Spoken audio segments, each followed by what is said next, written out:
Hello friends, मैं हूं advocate Nitish Banka. आप हैं मेरे YouTube channel let's speak legal में।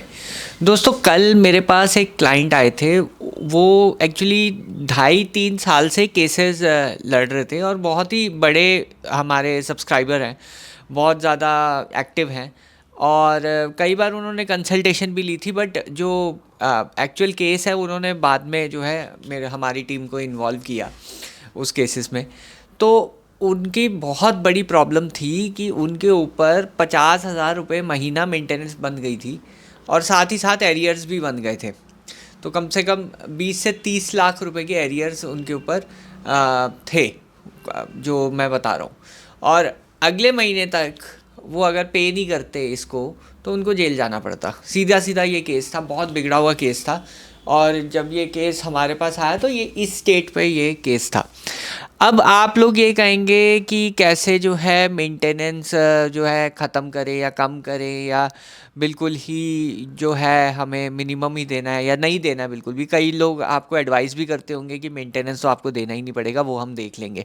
तो ये एडवाइस रहती है, ये स्ट्रैटेजी रहती है, और इस स्ट्रैटेजी के साथ जो है आप केसेस लड़ने चले जाते हैं। आपको आइडिया भी नहीं है कि कितनी मेंटेनेंस आपके ऊपर फिक्स होगी, कितना अमाउंट आपको देना पड़ जाएगा, कितने एरियर्स आपको देने पड़ जाएंगे अगर आप केस फाइट करते हैं, अगर आप केस जो है लड़ते हैं। और obviously without any strategy court में जाना तो बेवकूफ़ी ही होती है, और विदाउट स्ट्रैटेजी अगर आप जाते हैं तो कितनी मेंटेनेंस आपके ऊपर बन जाएगी ये आपको आइडिया तक नहीं है। तो कई केसेस में क्या होता है कि सेटलमेंट एक अच्छा ऑप्शन रहता है, क्योंकि उसमें जो है आपको एक तरीके से कम ही अमाउंट देना पड़ेगा अगर आपके ऊपर मेंटेनेंस बन गई कोर्ट की तरफ से। क्योंकि हम ईगो में रहते हैं, हम ये सोचते हैं कि हम वाइफ को क्यों दें, हम उसकी गलती है, वो हमें छोड़ के गई है, जो भी है बच्चे भी वही पाले, या बच्चा हमें दे दे हम पाल लेंगे। तो ये सब सोच जो है ना आपको मार रही है एक तरीके से। ये सारी सोच जो है आपकी रहती है, और ये सारी की सारी सोच आपको एक तरीके से बर्बाद कर देगी, आपको फाइनेंशियली जो है बर्बाद कर देगी। और मैंने देखा है, इतने केसेस मैं लड़ रहा हूँ और मैं हर केस में सेम चीज़ ही देख रहा हूँ। इसलिए मैं आपको ये बताना चाह रहा हूँ कि मेंटेनेंस केसेस को लाइटली मत लीजिए, अपनी असेसमेंट कीजिए, अपनी तैयारी कीजिए। क्योंकि देखिए, अगर आपने असेसमेंट करी कि जी मेरे ऊपर इतनी मेंटेनेंस बनेगी मेंटली, फिर आपको प्रिपेयर, फाइनेंशियली आपको प्रिपेयर होना पड़ेगा कि देखिए इतनी मेंटेनेंस मेरे ऊपर बनेगी। बहुत सारे तरीके हैं उसको कम करने के। ये सारे तरीके हम अलग अलग फोरम्स में अपनाते हैं और केस स्टडीज़ होती हैं उसकी। पर देखिए, हर चीज़ की कोई गारंटी वारंटी नहीं होती है। कोई अगर आपको गारंटी के साथ कह रहा है कि आपको कुछ नहीं होगा, कोई भी मेंटेनेंस नहीं देनी पड़ेगी, वो आपसे झूठ बोल रहा है। तो आप जो है अपनी ऑनेस्ट अपना असेसमेंट कीजिए कि कैसे जो है आपके ऊपर मेंटेनेंस का इफ़ेक्ट होगा, फाइनेंशियल इफ़ेक्ट क्या होगा अगर आप डाइवोर्स केस लड़ रहे हैं, अपना मैट्रिमोनियल केसेस लड़ रहे हैं अपना।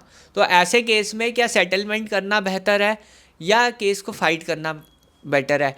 जब आपने असेसमेंट कर ली, फिर नेक्स्ट क्वेश्चन ये आता है कि इसको मिनिमाइज़ कैसे करें, कम कैसे करें, मेंटेनेंस को कम कैसे करें, ख़त्म कैसे करें।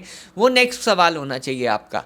तो जब आपको असेसमेंट ही नहीं पता, आप बस ये है कि वकील साहब सब देख लेंगे, ऐसा नहीं होता है। अब मैंने इतने केसेस देखे हैं, वकील साहब के हाथ में भी नहीं है, क्योंकि ये जो है लॉ है। लॉ जो है अपने तरीके से काम करता है, केस स्टडीज़ अपने तरीके से होती हैं, और जो आपके ऊपर केस स्टडी एप्लीकेबल है, और कई बार उन जो अच्छे केसेस है उसमें काम भी नहीं हुआ होता।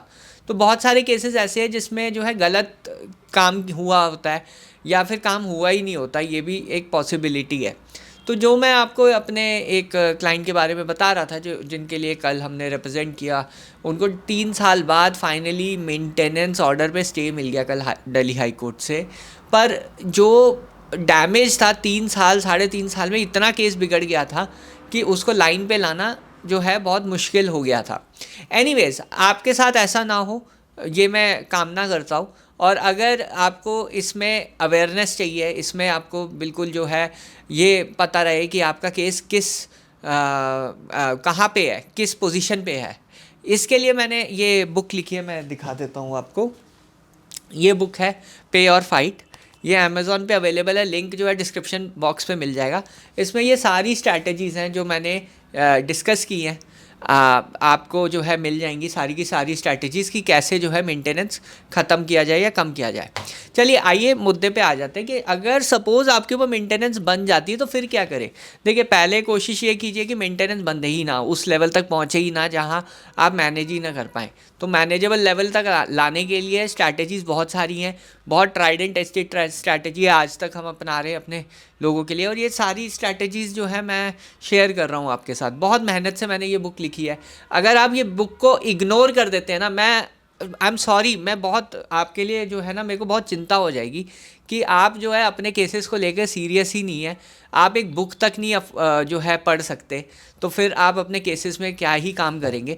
तो आप फिर ना अगर आपके ऊपर मेंटेनेंस बन भी गई, सपोज अब कल को आपके ऊपर मेंटेनेंस बन भी जाती है, तो अपने आप पे ना सॉरी मत फील कीजिए, क्योंकि आप इग्नोरेंट थे, आपको नहीं पता था कि आपका क्या लेवल होगा मेंटेनेंस का, क्या हाल होगा कोर्ट में। आपको जब इतनी इन्फॉर्मेशन देने के बाद भी नहीं पता चलेगा तो फिर अपने आप पे सॉरी मत फील कीजिए, वो आप ही की गलती है। तो ये चीज़ मैं आपको बताने वाला हूँ। दूसरी चीज़ टॉपिक पे आते हैं कि अगर सपोज़ मेंटेनेंस आपके ऊपर बंद गया है फिर क्या करें। देखिए दो ऑप्शन होते हैं। वाइफ जो है एग्जीक्यूशन के लिए जाएगी, तो वहाँ पे आपको बिल्कुल 6 महीने के अंदर, आजकल तो सुप्रीम कोर्ट की गाइडलाइंस है कि 6 महीने के अंदर आपसे सारा एरियर्स आपसे निकाल लिया जाएगा एक तरीके से। तो एग्जीक्यूशन जो है 6 महीने में कंप्लायंस का ऑर्डर है ऑनरेबल सुप्रीम कोर्ट का, तो 6 महीने का ही टाइम मिलेगा आपको मैक्सिमम और भी मैक्सिमम अगर मैं देखूं तो 8 महीने, मैक्सिमम 1 साल में आपको सारा का सारा एरियर्स देना पड़ जाएगा, जो भी एरियर्स होंगे। दूसरा ऑप्शन है अपील का। अब अगर आप अपील में जाते हैं, अपील में आपका ऑप्शन ये रहता है, कोर्ट आपसे सबसे पहले पूछेगा कि कितना आप देना चाहते हो वाइफ को और बच्चे को, सिंपल एज दैट।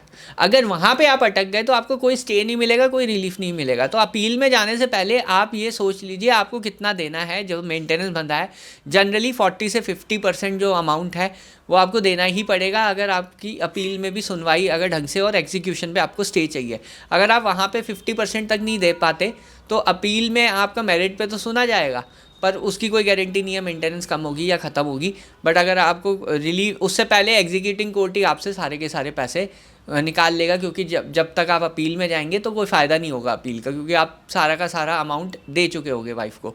तो आप अगर एग्जीक्यूशन से निपटना चाहते हैं अपने केसेस में जो है रिलीफ चाहते हैं, तो अपील का जो प्रोविज़न है वो देखिए कि कैसे वो अपील का प्रोविज़न आप जो है अपने फेवर में लाते हैं। बट उसमें कुछ ना कुछ डिपॉजिट करना पड़ेगा। तो एग्जीक्यूशन में तो पूरा अमाउंट आपको डिपॉजिट करना पड़ेगा, बट जो अपील है उसमें आपको 40 से 50% तक रियायत मिल जाती है। तो कई बार क्या होता है मंथली पेमेंट भी 50% हो जाती है, कई बार 50% एरियर्स पे मिल जाता है, कई बार ये भी होता है कि 50% एरियर्स दो या फिर और 50% आप देते रहिए, ये भी एक ऑप्शन आपका। तो अलग अलग टाइप के अलग अलग ऑर्डर्स होते हैं जब भी आप अपील में जाते हैं। तो ये चीज़ का ध्यान रखिए कि मेंटेनेंस प्रोसीडिंग्स में एग्जीक्यूशन से ऐसे ही बचा जा सकता है, नहीं तो सारा का सारा पैसा आपको देना पड़ेगा। और एक और चीज़ मैं आपको बताने जा रहा हूँ कि एग्जीक्यूटिंग कोर्ट में गए और बोलते हैं कि मेरे पास तो पैसे नहीं है, मेरे पास तो जॉब नहीं है, ये सब चीज़ें नहीं होगी, कोर्ट आपको सीधा जेल भेज देगा उसी दिन ही। तो वो चीज़ करने की कोशिश भी मत कीजिएगा।